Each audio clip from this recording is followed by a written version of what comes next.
welcome back to video 3. In the first video, we talked about the psychology of the criminal mind.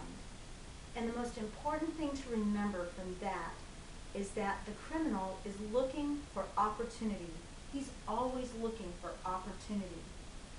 And so what we're trying to do is eliminate as much opportunity for him to strike as we possibly can, him or her.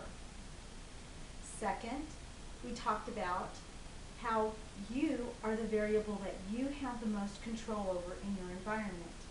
While we can't stereotype criminals or criminal confrontations, we can control one thing, and that's how you respond. And the most important thing to remember in that is that you want to stay aware of your environment so you're alert to any potential opportunity that might exist for a criminal to take advantage of you. Now in this video, I promise to give you some of my best tips to stay safe. And actually, I've given you one of them already, and that is to be aware.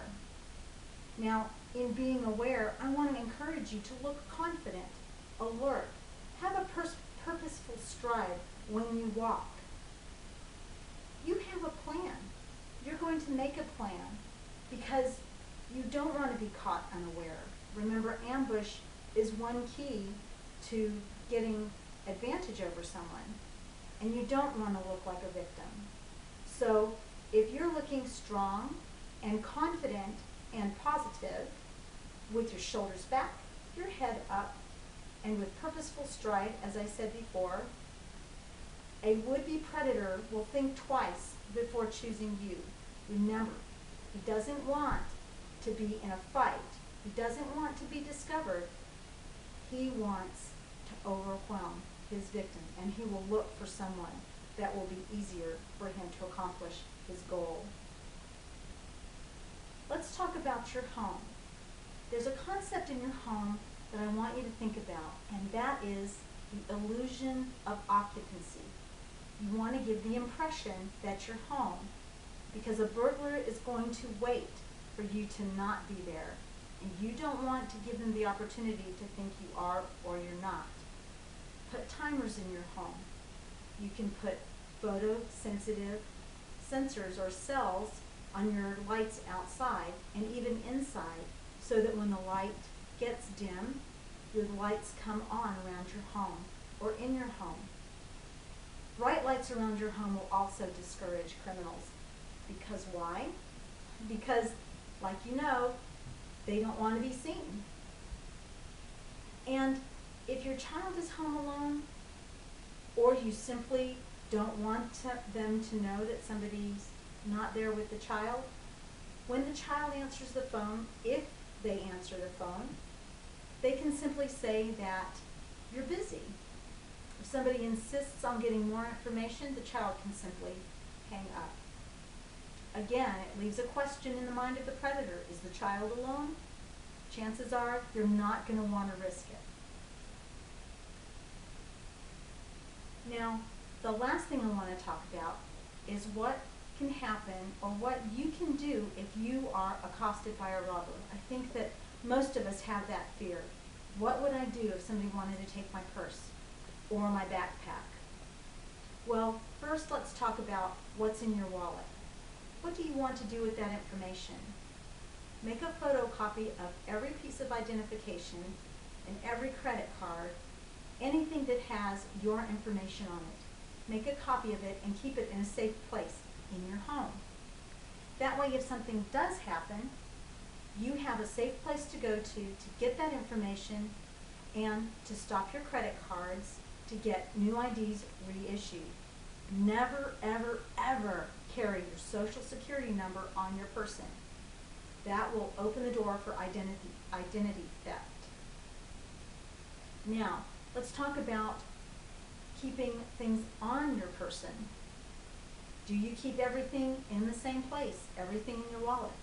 You may want to consider taking some of your money and putting it in different places on your person, so that if you had to hand over your purse, and we'll talk about that in just a minute, but if you had to do that, then they wouldn't get as much as if you put everything all together in your wallet, let's say. Now let's say you are accosted and somebody says, give me your purse, or give me your briefcase, or your backpack. What should you do?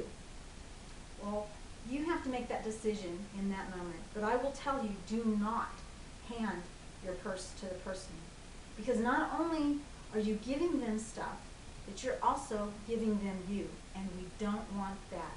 Because you've now increased the likelihood of harm coming to you personally. Instead, you can make a dummy roll of money and you can throw it in the opposite direction that you intend to flee. And you go. Remember, we want to avoid criminal confrontation as much as possible.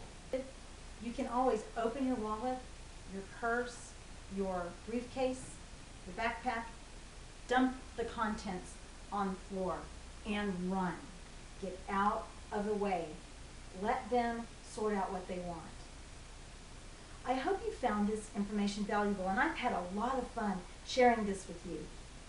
At this time, I'd like to invite you to register to come join me for the first Del Rio Refuse to Be a Victim seminar.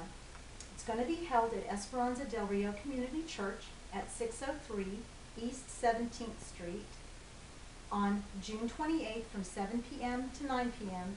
and then we'll continue on June 29th, Saturday morning from 9:30 to 11:30 with a continental breakfast beforehand.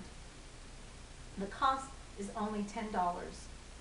You will get tips like this and more, so you don't want to miss it.